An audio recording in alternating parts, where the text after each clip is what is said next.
thank you so much for being on Justice this evening. I know you've had a busy night, having Absolutely. already spoken at the Values Voters conference. But my viewers are thrilled to have you on tonight. Let me start by asking you about reports that Rudy Giuliani is now under investigation and involving the Ukraine. And there is some confusion as to whether or not you still consider him your attorney. Is he your attorney? Yes, and he's a great gentleman. He was a great mayor, one of the greatest, maybe the greatest mayor in the history of New York. He was a fantastic prosecutor. I know nothing about him being under investigation. As somebody said, I heard a report today. I can't imagine it. He's a man that looks for corruption, and whatever he does, I really believe he's I know he's an honorable man. You know him very well, too, Jeanine. Of course I do, and I worked with him when he was a prosecutor. And so you unquestionably stand behind him in spite of this investigation. Well, I just don't know if there is an investigation. I've just heard it. The New York Times is reporting. I find a lot of things that you hear, they should look at other people. They should be looking at really bad people doing really bad things to our country. So, no, I stand behind Rudy Giuliani, absolutely. He was a crime fighter from day one. What's interesting about this is that the Inspector General referred Andrew McCabe for prosecution exactly 1 year and 6 months ago to the Department of Justice. Now the New York Times is saying that Rudy Giuliani is under investigation for lobbying efforts as it relates to the Ukraine. You know, within minutes after we hear the Ukraine, it's kind of interesting if indeed that is going on at the Department of Justice, especially in light of what's going on with the Bidens. But what do you know, Mr. President, about those two men who have been just arrested, who allegedly were working with Rudy Giuliani? They say that they had dinner with you at the White House. Well, I don't know who they are. I mean, I guess maybe I met them or maybe I took pictures with them because I saw there was a picture of me with them and others. But I take pictures with a lot of people. I don't know them. I don't know who they are, Jeanine, but you'll have to figure that one out for yourself, I guess. Okay. All right. So you have no recollection. I know they're donors because they made donations, political donations to a lot of different people, a lot of different politicians, I guess, over the years. So they're donors. But I have many donors, thousands and thousands of donors. All right. I want to turn now to impeachment, Mr. President. You know, this Marie Yovanovitch testified behind closed doors yesterday. She defied State Department orders and attended the deposition. Do you expect that she's going to keep her job in the State Department, or will you fire her? Well, I don't know exactly the status. I don't know what she said because the Democrats keep that very much under the vest. It's very interesting how they don't tell us anything. We literally have no rights on the other side. We have no rights. We have no anything. And it's a very unfair situation, I think. But I don't know very much about her. I know that supposedly she was very partisan and she was a Clinton-type person. But whether or not she keeps the job, I'd leave that up to Mike Pompeo. Okay, and certainly you have a choice in terms of who your ambassador is to a particular country. Of course it's you do. Absolutely my choice. And again, she may be a very fine person. I just don't know. But even if you listen to the very good conversation that I had, a very, very good, no-pressure, congenial conversation with the new president of Ukraine, he had some things that were not flattering to say about her. And that came out of the blue. So, you know, it'd be nice to have somebody that he liked because the person will have to deal with the president of Ukraine. But she may be very good. I just don't know much about her. I don't think I've ever met her. Okay. And now the European Union ambassador, Sondland, who works for the State Department, he is going to testify. And yet we're not entitled to any of that information. I mean, what is the White House's plans, given the fact that the Democrats don't seem to want to call a vote? Well, you know, they just, if you take a look at it, where Adam Schiff made up a phony, fraudulent statement, and he read it as though I said it, because my phone call was a perfect call with the president of Ukraine. It was congenial. It was friendly. It was no pressure. It was no blackmail, as he said. There was no pressure, no blackmail, no nothing. They don't even understand what the question is, and people that read it don't know what the problem is because there was no problem. What the problem is, though, that Adam Schiff didn't read that. He read something that he made up something, fraudulently made up a conversation, and he read it to Congress, and he read it to the American people, and it was horrible. But it was a fraudulent thing that he just, out of thin air, he made up, Jeanine. It was a terrible thing that he was allowed to do that. And that's where we are right now. And very strong action should be taken against this guy because I've never even heard of a thing like that. Now, where we really upset the apple cart, they didn't think we'd do this, I released the conversation. Right. You had stenographers. It was a call that was taken, very accurately taken. When I released the call, that really turned things over because now they saw it was a perfectly fine call. It was a very standard, very nice call. And that's the way it is, Jeanine. And it's a fraud that's being perpetrated on the American people by Adam Schiff, by Nancy Pelosi. She was on George Stephanopoulos the other day, and she tried to say that I made that call. And I did, in other words, the way Schiff had it. Right. And even Stephanopoulos, I respect him for it. He said, no, he didn't say that. That was made up by Adam Schiff. It was all made up. Right. The whole thing is a hoax. It's a terrible thing, but it's a fraud in our country, and it's so bad for our country. And so why isn't she calling a vote? I mean, we know if she called a vote, then these hearings would be open. Your counsel would be able to be there. You would be able to have subpoena witnesses. Right. The Republicans would be there. That's probably why she's not calling it. Maybe she can't get the votes because we're doing so well now. On Thursday I was in Minnesota. We had an arena the size of Madison Square Garden that was packed, and we could have sold it out many times. Last night I was in Louisiana. We had a fantastic arena. We could have sold it out many times. It was packed. It was also broadcast, I guess, on Fox and other networks. We've never had a level of enthusiasm. I was called by the great pastors of this country in a call about a week ago, and they said they have never seen electricity in the air, enthusiasm in the air. Churches are joining. People are joining the church. They've never seen anything like what's happening. That's because everybody knows the Russian witch hunt was a phony fraud, and we got rid of that, and then they came up with this Ukrainian story that was made up by Adam Schiff. I guess he was a screenwriter or something, failed. But that's what it is.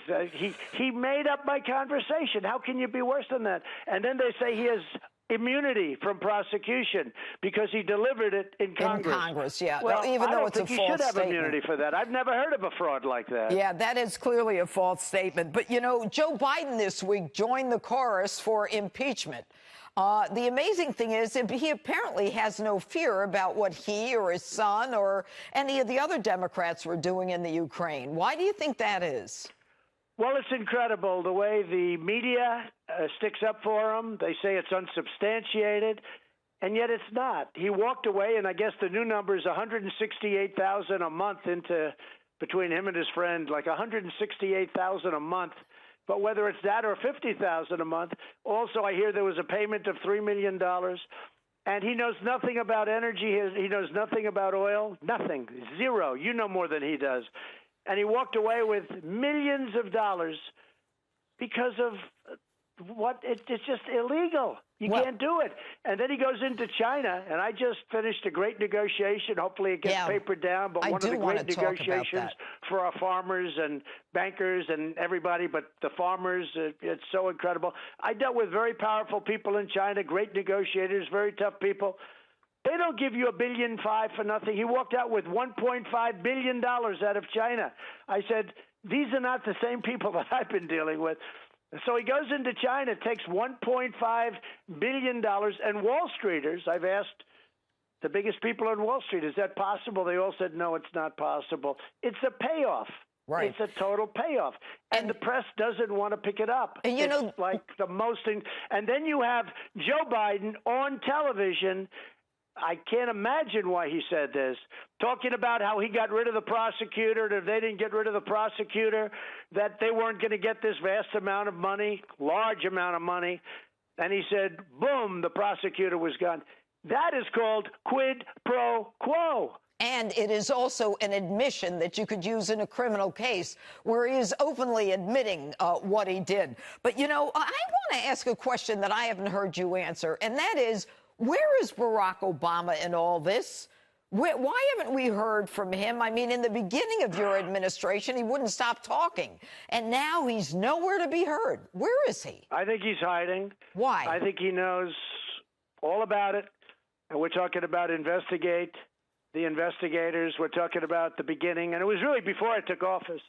It was, if you look at the insurance policy with Strzok and Page, just in case she should lose, we've got an insurance policy. That's what all this stuff has been about, the insurance policy. These are bad people. These are evil people. And this was the insurance policy. The two lovers, Strzok and Page, two beauties. Well, it's a terrible thing what they do to this country. Terrible. But we're winning, and we're winning big, and the American public knows it. And that's why I think they want to stay away, but they can do whatever they want. But they want to stay away. If you look at what's happening, Jeanine, if you take a look, the electricity for the Republican Party, they are so angry at what's taken place. Because as an example, everybody knows that Schiff, we call him Shifty Schiff, he made up the story. He made up my phone call. Right. And based on that phone call, this is what this whole thing is about. It's all about a phone call. And the call is perfect. I've given that call to everybody to read it. In fact, Lindsey Graham made a statement. He said, I never knew you were so nice. Well, but the amazing part of it is this is happening in our Congress. And, you know, it seems that when the Republicans are in office and they have the power, nothing like this ever happens. But when the Democrats get into power, it is, you know, it's scorched earth. Do the Republicans not know how to fight? I tell you, I think they're more honest, if you want to know the truth. Right. I think that they don't stick together as well. And I think, you know, I have a 94, 95% approval rating with the Republican Party. We have great, great relationships with the people in the Republican Party, but they don't fight dirty. As an example, with subpoenas, you take a look at Paul Ryan when he was Speaker. Right. He wouldn't give them. I remember. I'm not even knocking him for that. He wouldn't give them. He thought it was inappropriate to give them.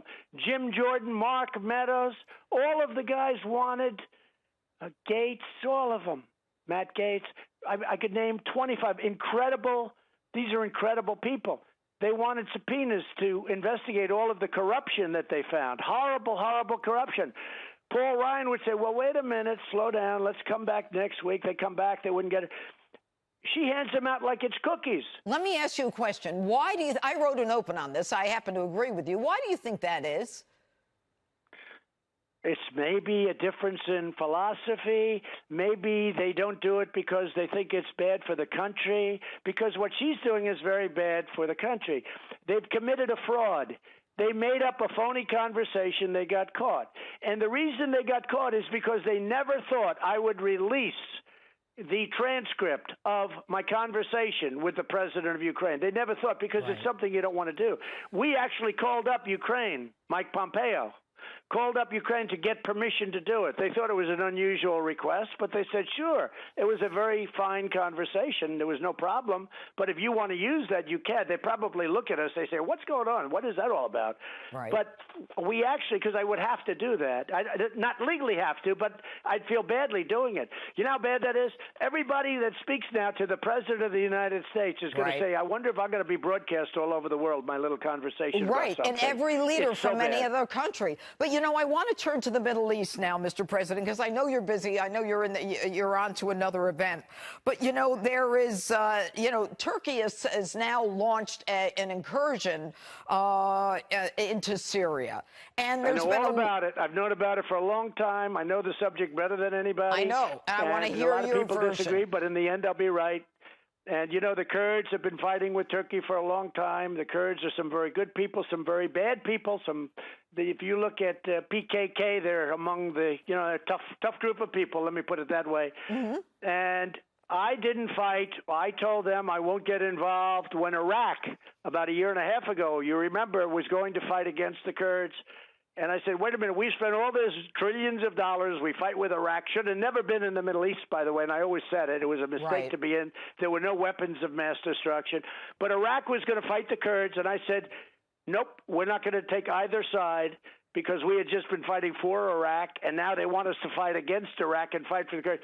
And you know what? The Kurds left. They never took up the fight. Then they left the second time. They never took up the fight. And it looks like now they may leave a third time, and that's okay. Maybe they'll get somebody else to go in and fight with them. If they want to get somebody else to go fight with them, that would be fine. It would be okay with me. But we want to get out of the endless wars. We'll be stuck there forever, Jeanine, forever. We have to get out of the endless wars. They say I'm a disruptor. Let me disrupt. We have to get out of the endless wars. I see our incredible soldiers at Walter Reed Hospital. I gave out Purple Hearts on Friday to people that were decimated.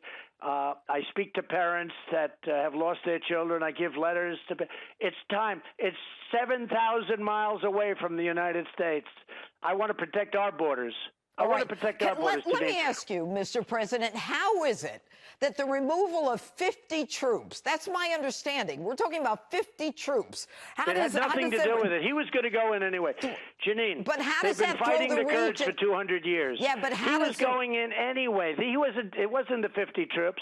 And we basically, those troops were gone anyway. We have nobody there. We defeated ISIS. We did a favor. And then I said to Europe, take your ISIS fighters back. Germany, France, UK, all of them.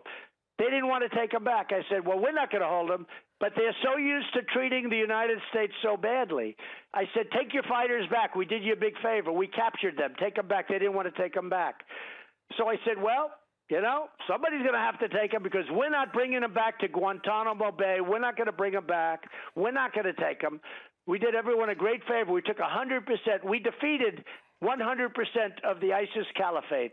And if I didn't do it, believe me, it was a mess when I took over. But I also rebuilt our military. But we're not going to stay in these areas forever. You know, we were supposed to be in Syria for 30 days. That was 10 years ago. Right. We're bringing our soldiers back home. And if somebody else wants to fight with the Kurds against Turkey, or if the Kurds want to move a little bit, move around. Right now, they're doing what they did with Iraq, and Turkey wants to create a border. Now, Turkey also knows, because I got back Pastor Brunson. You remember that? Yes, I did a lot of damage to their currency in order to get them back. If we have to do something, if Turkey is out of line and what they're doing, really out of line, I will do something, because our economy is so powerful now. When I took over this country 2.5 years ago, almost 3 years ago, we would have been second to China in a very short period of time. Now we're so far ahead of China, you wouldn't believe. We've picked up trillions and trillions of dollars in worth, and China's gone down many trillions of dollars in worth. But I want to go back. Mr. President, we will use our economic force if we have to against Turkey. Yeah, and I want to stay with Turkey for a second. But people say that the win against ISIS is short-lived now if we take off. But more importantly, my issue is about NATO. Turkey is a member of NATO since 1951, I believe. So where are all the other NATO countries? Why is the United States the only country that's supposed to be there to make sure that 11,000 ISIS prisoners are imprisoned and stay imprisoned? That's a good question. I'll tell you where the other NATO countries are. They're not paying their bills. That's where they are. So out of 28 countries, 20 of them are delinquent. They don't pay their bills. I got them to pay $100 billion more. Secretary General Stoltenberg said he's my biggest fan in the whole world. He said until I came along, they weren't paying their bills. The United States was paying for NATO. And NATO protects Europe. And say what you want. NATO protects Europe. Maybe it's a little bit good for us, but we pay 4.3%, and Germany pays 1%. And Germany's supposed to be paying 2%. And we protect all of these countries in Europe, and on top of everything else, they're delinquent. And on top of that, they don't want to take back the ISIS fighters that we captured. That's amazing. That's amazing. When they're their citizens who went to fight in ISIS, they're captured, but they don't want them back. Let me ask you this. Have you spoken to President Erdogan recently? Yes, a number of days ago. What did you tell him? And I know he's been building up for a year on his border. They have a tremendous, unlimited amount of soldiers because, you know, Turkey is right there. It's their border. And they've been fighting with the Kurds for many years, for centuries they've been fighting with the Kurds. And it's like some people go to lunch. That's what they do. They fight with the Kurds. It's time for us to leave. We're going to leave. And you know what? If the Kurds can find somebody else, or if the Kurds move around. Look, with Iraq, everybody wanted me to fight with the Kurds against Iraq. I said, wait a minute, we just won. We just had a war where we spent all of this money on Iraq, in my opinion, largely wasted because there were no weapons of mass destruction, et cetera, et cetera. Right. But now we're supposed to fight against them. I said, nope, we're going to stand aside. Let them fight. Well, the Kurds left. They didn't fight. And then they left the second time. I made a good decision. I got no credit for it, and that's fine. Well, now I'm making a similar decision. And frankly, we spent a lot of money on the Kurds. We've given them tremendous weapons. We've given them ammunition. But it's time for us to go home. We want to defend our country. We also have to be very strong. We'll have a good relationship with Russia. We'll have a good relationship with China. You see the trade deal. That's an indication we made a great deal for our farmers and others. Right. But you know what? We have to be prepared for that. The bigger picture, we have to. All right. And we're rebuilding our military, Jeanine. I spent $2.5 trillion on rebuilding. When I came in, we had no ammunition 2.5 years ago. Obama knocked A general it down. told me, sir, I'm sorry, we have no ammunition. And no president should ever be in that position. All right. I have two questions before you go. Do you think that the Democrats will impeach you? Well, I think it's a hoax. And I think if they do, they're going to suffer at the ballot box because the only thing impeachable is the fraud. I'm not that saying Adam legitimate. Schiff, I'm not saying legitimate. I'm on the saying, American people. do you because think he they'll made up vote? my conversation. He made a conversation that didn't exist. He never thought in a million years that I was going to release the real conversation. And when it did, the whistleblower turned out to be totally inaccurate, meaning you can make your own determination. They say a lot of things about the whistleblower. They protect him. I think we have to find out who the whistleblower is that would give all this false information. And also, Adam Schiff. Something has to be done. How can somebody stand up before Congress and make a speech about my conversation, which is word not for accurate. word reading my conversation, and it's a fraud? He made it up himself. Okay, my last question. You were in Louisiana. And before that, I believe you were in, was it Minnesota? All right. And you were just at another event, and you're talking to me, and you're going to another event. Do you take vitamins? How do you do this? No, but, you know, I just enjoy doing it. We're doing so great for the American people. We have the strongest economy we've ever had. Even China, when they came in on Friday, I met with the vice premier. He said, congratulations on the incredible job you've done with the economy. I'm telling you, Jeanine, China was going to catch us in a very short period of time. And now we're so far ahead of China. And he knows it, and he respects it, frankly. They respect it. It's one of those things, but we've rebuilt our military. We've cut everybody's taxes. Our vets are happy now. We got them choice. We got them accountability where you can now fire people that mistreat them. Yes. These are things that couldn't be gotten for 5 decades. They could never be gotten. I got them all. Nobody's done what I've done, and yet I've had this horrible cloud where these people, these horrible people, these really dishonest people that have to hate our country. They have to hate our country because the Russian witch hunt was a hoax, and the Ukraine thing is a hoax. It's even worse. And what they've done to Justice Kavanaugh is a disgrace. They want to impeach him, and they have nothing. These people, they just want to influence him. They don't want to impeach him. They want to influence him. Indeed. So I'm energized by it, Jeanine. That's it. I have no choice because I have to do it for the country. I know you are, and you have a great, great story to tell. Mr. President, on behalf of my viewers and myself, thank you for taking the time to join us on Justice. Good night. God bless. Thank you very much, Jeanine. Good night. Thank you.